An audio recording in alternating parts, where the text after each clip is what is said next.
आज का जो हमारा टॉपिक है उसका पहला प्रश्न है कि निम्नलिखित युग्मों में से कौन सा एक सही सुमेलित नहीं है कि शासक उनके यवन राजदूतों से संबंधित है। पहला है चंद्रगुप्त मौर्य, बिंदुसार, अशोक या फिर स्कंदगुप्त। जो इसका सही दो आंसर है वह आपका है डी ऑप्शन स्कंदगुप्त, क्योंकि स्कंदगुप्त के दरबार में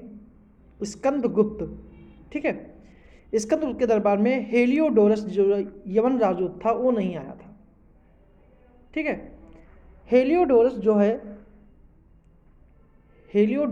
है वो आपका शुंग शासक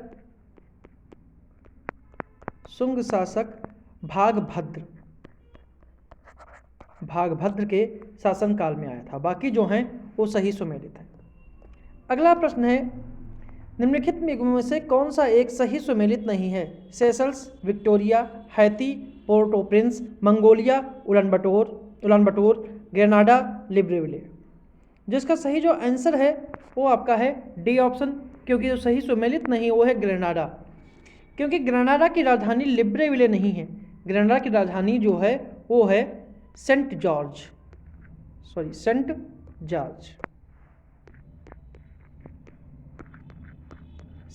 राजधानी जो है वो आपकी ग्रेनाडा की है, जबकि लिब्रेविले जो है वो गैबन की राजधानी है। बाकी जो हैं वो सही सुमेलित है। अगला प्रश्न है कि ग्रेट बैरियर रीफ किस प्रकार की प्रवाल भित्ति है? तटीय प्रवाल भित्ति, अवरोधक प्रवाल भित्ति, एटॉल या फिर इनमें से कोई नहीं। इसका सही जो आंसर है वो आपका है अवरोधक प्रवाल भित्ति। रब्बी आपसे इसका जो है वो सही है, क्योंकि प्रवाल अर्थात मूंगा के मरने से उसके खोल के ऊपर दूसरा मूंगा अपना खोल बनाने लगता है। इस क्रिया के कारण एक लंबे समय के अंदर एक विस्तृत भित्ति बन जाती है, जिसे प्रवाल भित्ति कहते हैं। जब ऐसी प्रवाल भित्ति सागर तट के समांतर कुछ दूरी पर बनती है तो इसे अवरोधक प्रवाल भित्ति कहते हैं। और विश्व की सबसे प्रमुख अवरोधक प्रवाल भित्ति जो है वो ग्रेट बैरियर रीफ है, जो ऑस्ट्रेलिया के पूर्वी तट के सहारे स्थित है। अगला प्रश्न है निम्नलिखित में से कौन सा एक कर्क रेखा पर स्थित नहीं है? मैक्सिको, म्यांमार, भूटान या फिर मिस्र। 23.5 उत्तरी अक्षांश को कर्क रेखा कहते हैं, और मैक्सिको, म्यांमार और मिस्र जो हैं ये तीनों जो हैं वो कर्क रेखा पर स्थित हैं। केवल भूटान जो है वो कर्क रेखा पर स्थित नहीं है, इसलिए सी ऑप्शन जो है वो सही है। अगला प्रश्न है ग्रीनलैंड के संदर्भ में कौन सा कथन जो है वो सत्य है? यह विश्व का सबसे बड़ा द्वीप है और इस पर उत्तरी अमेरिका का अधिकार है। केवल एक सही है, केवल दो सही है, दोनों सही हैं या फिर दोनों गलत है। तो इसका सही आंसर जो है वो आपका है ए ऑप्शन, क्योंकि यह विश्व का सबसे बड़ा द्वीप है, यह पूर्णतः सही है। और इस पर उत्तरी अमेरिका का अधिकार नहीं है, बल्कि इस पर जो है डेनमार्क का अधिकार है। डेनमार्क जो है उसका इस पर अधिकार है, और डेनमार्क की राजधानी जो है वो नुक है। तो कह सकते हैं कि ग्रीनलैंड जो है वो भौगोलिक दृष्टि से यह उत्तरी अमेरिका महाद्वीप का हिस्सा है, लेकिन राजनीतिक दृष्टि से यह यूरोप के अधिकार क्षेत्र में आता है। अगला प्रश्न है सूची 1 और सूची 2 को सम्मिलित करना है, जिसमें शहर और उनसे संबंधित झीलें हैं कि किस झील के किनारे कौन सा शहर है। ठीक है, तो थंडर बे शहर किस झील के किनारे है? क्वींसलैंड, टोरंटो या फिर केसविले। तो ये आपको बताना है कि कौन सा शहर किस झील के किनारे है। तो इसका जो सही जो आंसर है या फिर कहें इसका जो सही सुमेलित जो होगा वो आपका होगा थंडर बे जो है वो कह सकते हैं थंडर बे जो है वो कनाडा का एक शहर है, और कनाडा का शहर है, और यह जो है सुपीरियर झील के किनारे है। ठीक है, क्लीवलैंड जो है यह यूएसए का एक शहर है, और यह जो है इरी झील के किनारे है। टोरंटो जो है वह कनाडा का ही शहर है, और टोरंटो जो है ओंटारियो झील के किनारे है। और केसविले जो है यह यूएसए का एक शहर है और जो ह्यूरन झील के किनारे है। इस प्रकार जो सही आंसर जो है वो आपका डी है, तो डी ऑप्शन जो है इसका सही है। अगला प्रश्न है, निम्नलिखित में से कौन सी एक नदी काला सागर में गिरती है? कौन सी एक नदी काला सागर में गिरती है? ऑप्शन है, काला सागर में गिरती है, ऑप्शन है कि सीन नदी, डेन्यूब नदी, रॉन नदी या फिर पो नदी। कौन सी नदी जो है वो काला सागर में गिरती है, ये बताना है। सीन नदी, डेन्यूब नदी, रॉन नदी या पो नदी। जो डेन्यूब, इसका सही जो आंसर है वो आपका है बी ऑप्शन, डेन्यूब नदी। क्योंकि डेन्यूब नदी जो है वो ब्लैक फॉरेस्ट से निकलकर काला सागर में गिरती है। सीन नदी जो है वो फ्रांस में बहती है और यह इंग्लिश चैनल में गिरती है, इंग्लिश चैनल में गिरती है।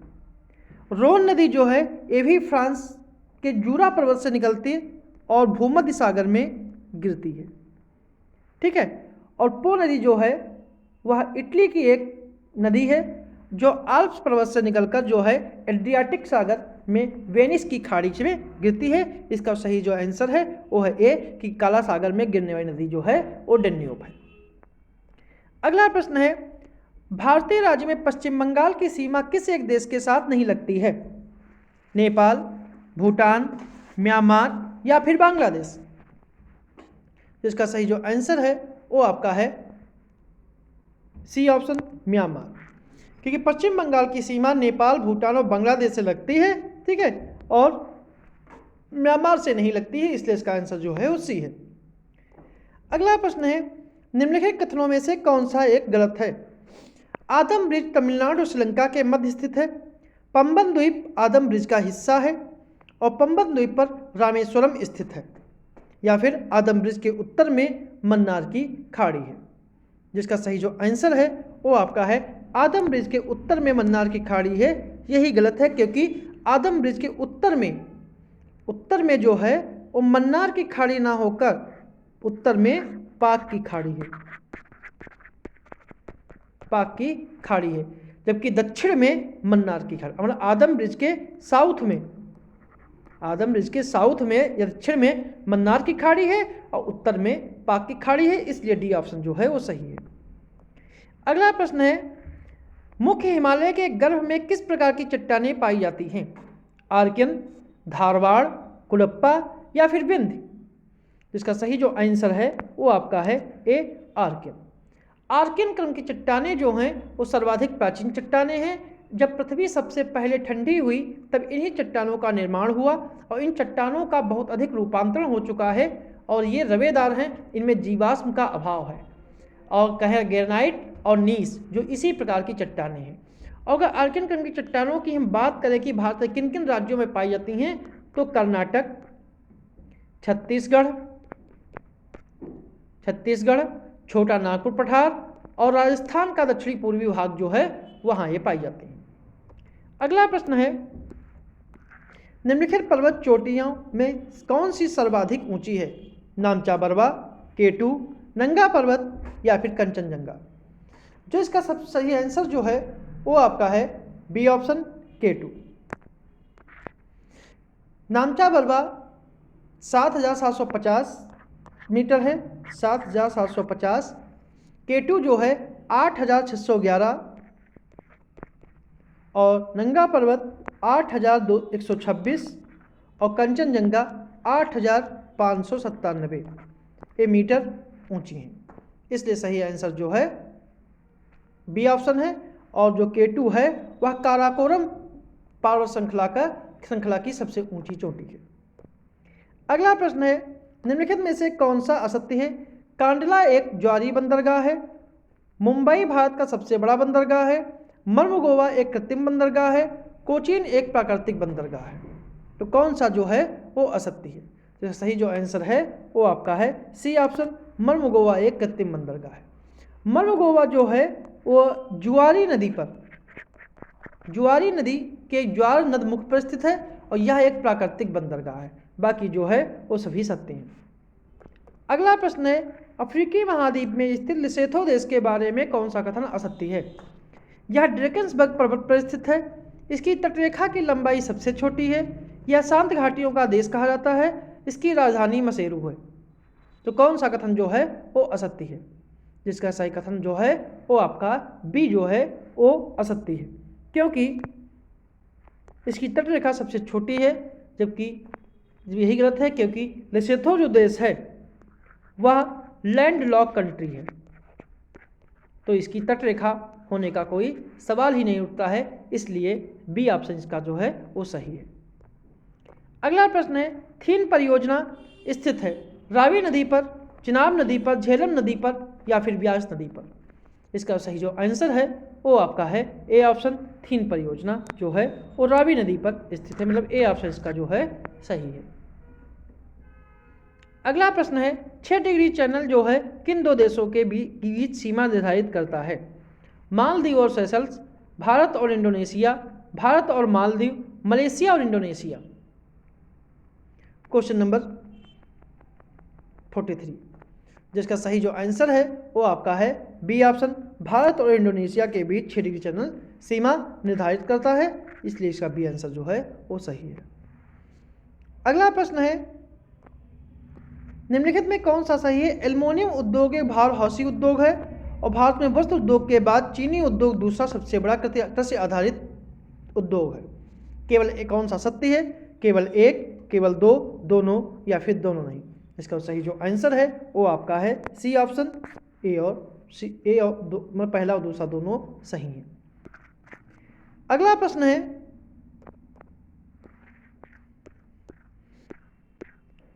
परियोजनाओं से संबंधित राज्य हैं कि मच्छकुंड परियोजना किस राज्य की है, चमेरा किस राज्य की है, सलाल क्या है और टनकपुर कहाँ है? जिसका सही जो आंसर है वो आपका है कि मच्छकुंड जो है वो आंध्र प्रदेश की है, चमेरा जो है वो हिमाचल प्रदेश की है, सलाल जो है वो जम्मू कश्मीर की है और टनकपुर जो है वो उत्तराखंड की है। तो इसका सही आंसर जो है वो डी ऑप्शन है। अगला प्रश्न है, निम्नलिखित में से कौन सा सही सुमेलित नहीं है?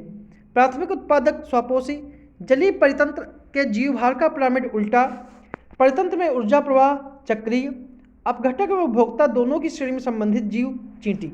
तो कौन सा सही सुमेलित नहीं है? तो इसका सही जो आंसर है वो आपका है सी, क्योंकि परितंत्र में ऊर्जा प्रवाह जो है, परितंत्र में ऊर्जा प्रवाह का जो है उसको चक्रीय प्रवाह चक्रीय नहीं होता है, ठीक है, चक्रीय नहीं होता है, और यह ऊर्जा प्रवाह जो है वो एक दिशा में होता है, वो एक दिशा में होता है, कह सकते हैं एक दिशी होता है, इसलिए इसका सी ऑप्शन जो है वो गलत है। ठीक है। अगला प्रश्न है, निम्नलिखित में उनके पारित होने व स्थापित होने वाले कार्यक्रम के अनुसार सजाइए कि भारत द्वारा कार्टेजियना प्रोटोकॉल पर हस्ताक्षर करना, जैव विविधता अभिसमय भारतीय संसद द्वारा पारित होना और राष्ट्रीय जैव विविधता प्राधिकरण की स्थापना होना।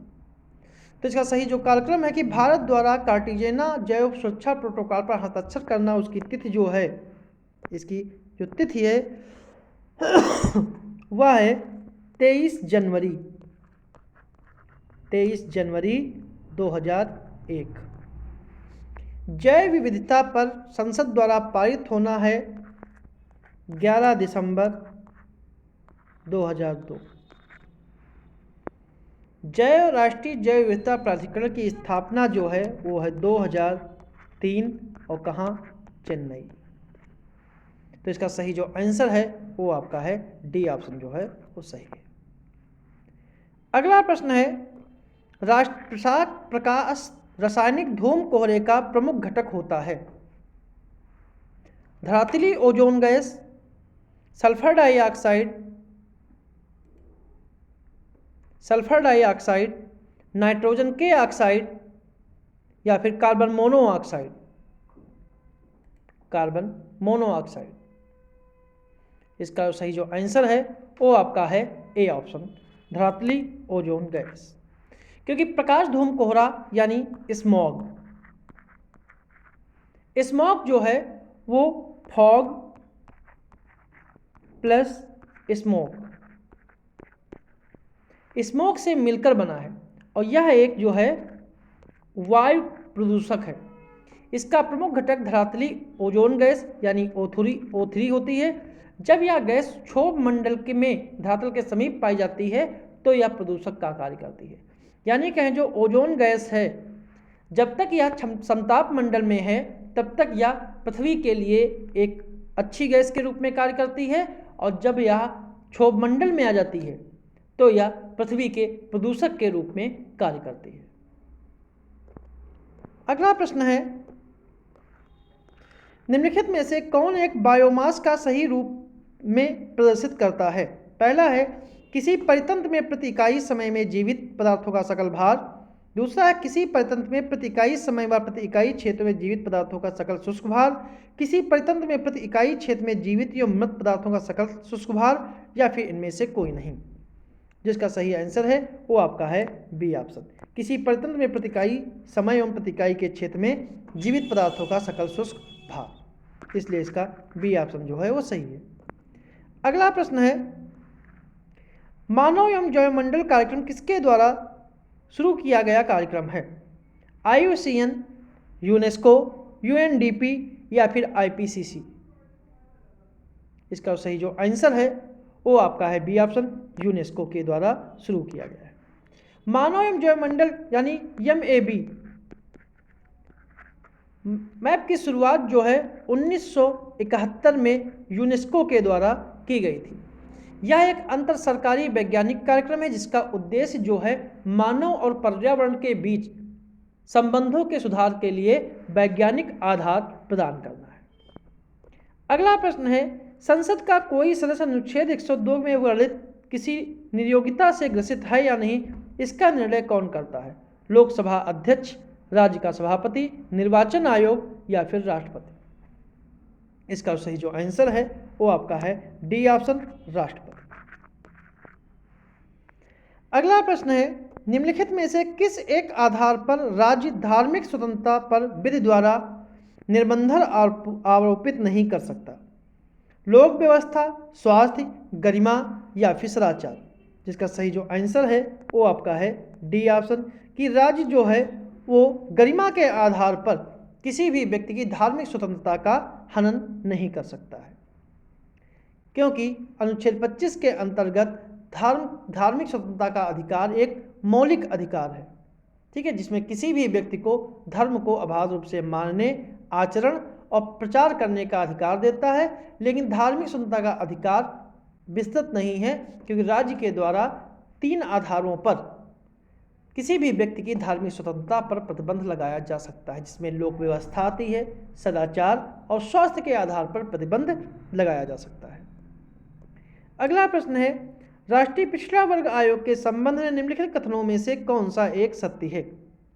कि इसके अध्यक्ष, उपाध्यक्ष तथा 3 अन्य सदस्य होते हैं, यह एक संवैधानिक निकाय है, इसकी सेवा राष्ट्रपति के द्वारा तय की जाती है, या फिर सभी कथन जो हैं वो सत्य हैं। तो इसका सही जो आंसर है वो आपका है बी ऑप्शन, कि यह एक संवैधानिक निकाय है। ठीक है, राष्ट्रीय पिछड़ा वर्ग आयोग जो है वो 1993 के तहत इसका गठन किया गया था और तब यह एक संवैधानिक निकाय था। लेकिन 102वें संवैधानिक संशोधन अधिनियम 2018 के द्वारा 338 खा जोड़ा गया, ठीक है, इसे संवैधानिक दर्जा प्रदान कर दिया गया है, इसलिए इसका बी ऑप्शन जो है वो सही है। अगला प्रश्न है, संयुक्त राज्य लोक सेवा आयोग का गठन किया जाता है राष्ट्रपति के द्वारा, विधानमंडल के द्वारा, संसद के द्वारा या फिर इनमें से कोई नहीं। राष्ट्रपति के द्वारा, विधानमंडल के द्वारा, संसद के द्वारा या इनमें से कोई नहीं। इसका सही जो आंसर है वो आपका है सी ऑप्शन, संसद के द्वारा। अगला प्रश्न है, सेबी के कार्यों में शामिल है स्टॉक एक्सचेंज तथा किसी भी अन्य प्रतिभूति के बाजार के व्यवसाय का नियमन करना, प्रतिभूतियों की इनसाइड ट्रेडिंग पर रोक लगाना, प्रतिभूतियों के बाजार से संबंधित अनुचित व्यापार पर रोक लगाना, या अनुचित व्यापार के व्यवहारों को समाप्त करना, या फिर उपयुक्त सभी, या फिर उपयुक्त सभी।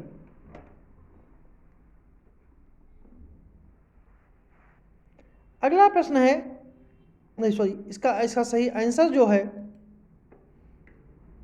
वो है आपका डी ऑप्शन, उपयुक्त सभी।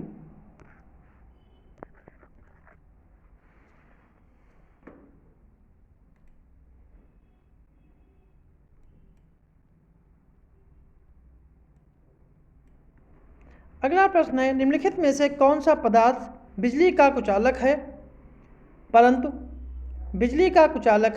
परंतु ताप का सुचालक है? ताप का सुचालक है। एस्बेस्टॉस, सेलुलाइड, पनस्पके या फिर अभ्रक। तो कौन सा जो है वो बिजली का कुचालक है किंतु ताप का जो है वो सुचालक है? ठीक है, बिजली का कुचालक है लेकिन ताप का सुचालक है। तो इसका जो सही जो आंसर है वो आपका है अभ्रक। अभ्रक जो है वो बिजली का जो कुचालक होता है लेकिन ताप का जो है वो सुचालक है। अगला प्रश्न है, भारत में सहकारिता आंदोलन निम्नलिखित में से किस क्षेत्र में सबसे पहले प्रारंभ किया गया था? ऑप्शन है कृषि विपणन, कृषि साख, उपभोक्ता सहकारिता या फिर उपयुक्त में से कोई नहीं। जिसका सही जो आंसर है वो आपका है बी ऑप्शन, कृषि साख। कृषि साख के क्षेत्र में सबसे पहले सहकारिता आंदोलन प्रारंभ किया गया था, इसलिए इसका बी ऑप्शन सही है। अगला प्रश्न है, मुद्रास्फीति की व्यवस्था निम्नलिखित में से किस वर्ग की हानि होती है? उत्पादक को, व्यापारी वर्ग को, ऋणी को या फिर वेतनभोगी कर्मचारी को? तो इसका सही जो आंसर है वो आपका है डी ऑप्शन, वेतनभोगी कर्मचारी को।